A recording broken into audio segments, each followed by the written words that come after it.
The real reason we're here is because Democrats want to get rid of any obstacles standing in the way of their radical agenda, an agenda that has unleashed a multitude of crises, the highest spike in prices in 40 years, a national debt above 30 trillion, and that's with the T, businesses facing chronic worker shortages and a supply chain crisis.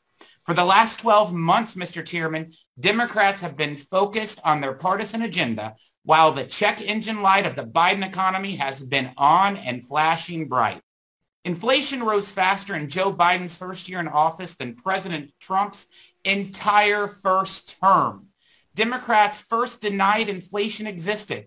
You denied today and said that it's only temporary in some cases, and then dismissed it as transitory. Even members of this committee, like you, Mr. Chairman, said panicking over inflation was uninformed and misguided.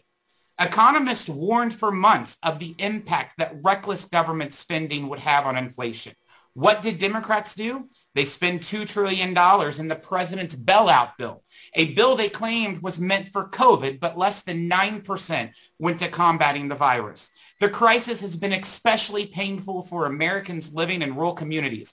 Recently, the CBO found inflation, what you just submitted to the record, in rural areas was 130% that of urban areas, and they experienced 25% slower real wage growth than urban areas. Now Democrats are claiming a $5 trillion spending bill will fix inflation, even though it was written while Democrats were either denying inflation or calling it transitory.